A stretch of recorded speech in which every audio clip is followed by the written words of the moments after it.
everyone, welcome back to Washington, D.C. This is the National Mall. This is not the reflecting pool, this is the water that's after the reflecting pool. The reflecting pool is back that way, and so is the Lincoln Memorial.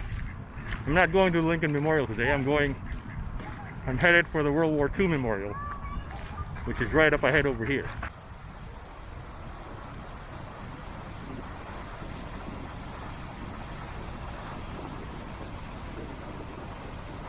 Hello everyone, welcome to the World War II Memorial. This memorial was dedicated in the year 2004 to memorialize and to honor the men who fought and died in the greatest conflict of the 20th century, World War II, the greatest generation. These columns over here, there's about 58 of these columns here, and each column represents a U.S. state or a U.S. territory during World War II. This is the so-called Wall of Remembrance.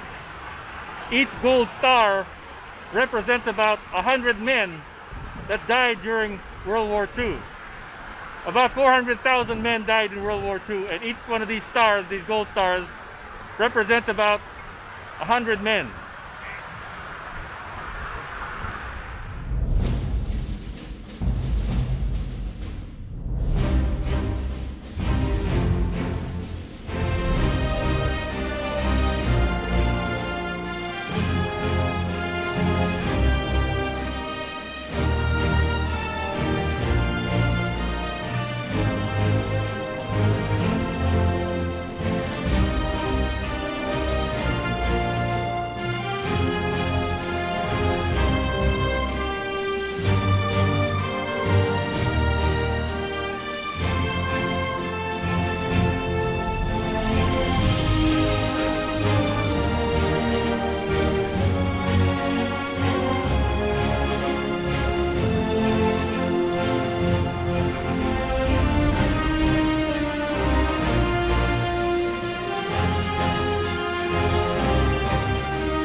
Welcome to the World War II Memorial, dedicated in 2004 and dedicated to the memory of the brave men of the greatest generation. The greatest generation are the men who fought and won World War II.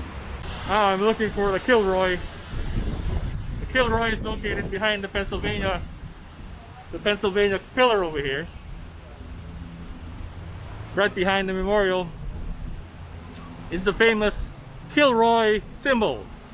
Now, the Kilroy was a very famous symbol during World War II. The GIs used to scribble it everywhere they went in their campaign across Europe and Asia. And it would be a Kilroy would be like a guy, if you've seen him before, it's like a guy peeking over a wall with his nose sticking out of the bottom, sticking out of the fence, and here it is right now, the Kilroy. It's right here, right behind the Pennsylvania column is the famous Kilroy drawing, if you can see right there. Famous Kilroy drawing. It was drawn by thousands of GIs all across Europe and Asia as they went on their campaign to win the war. There it is, ladies and gentlemen, Kilroy. There's two of them around here. Don't know where the other one is though.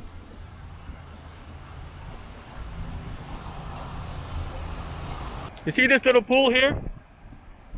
I fell into here one time a couple of years ago. I was walking around the monuments at night.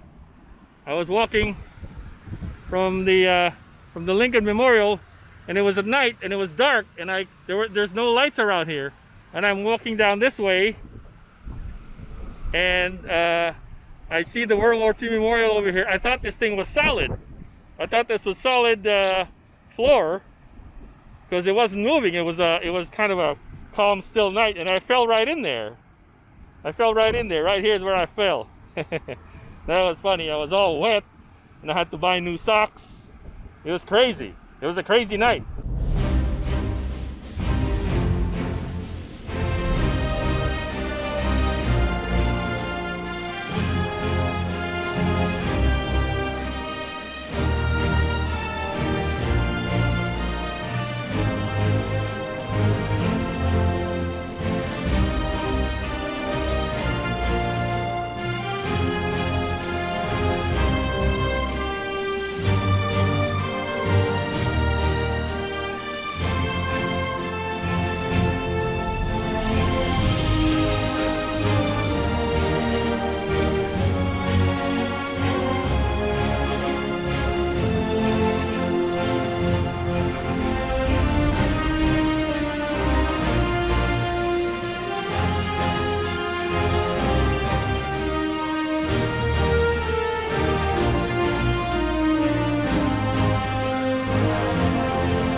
As I mentioned, the memorial was dedicated in 2004, and it was, they had a design contest in 1997 to see who could design the best memorial. When the memorial opened, there was a bit of a controversy because they didn't like the location. They didn't like the location.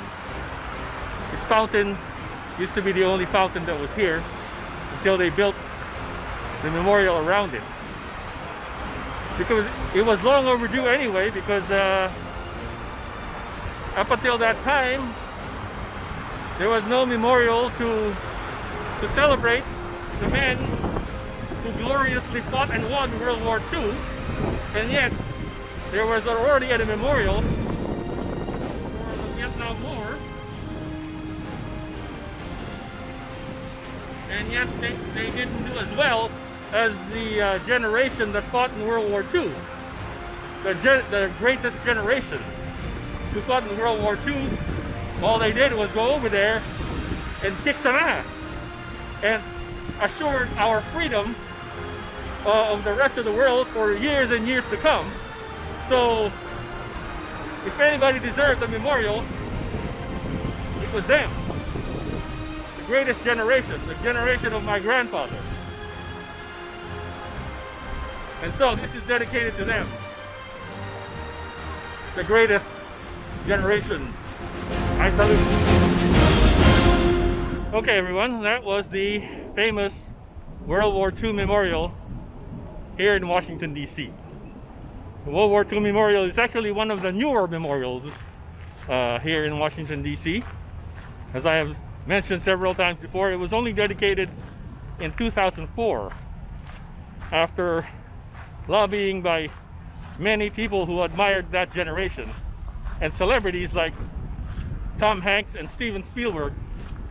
In fact, they bankrolled the building of the memorial because they wanted to honor the memories of their fathers who fought in World War II, and deservedly so,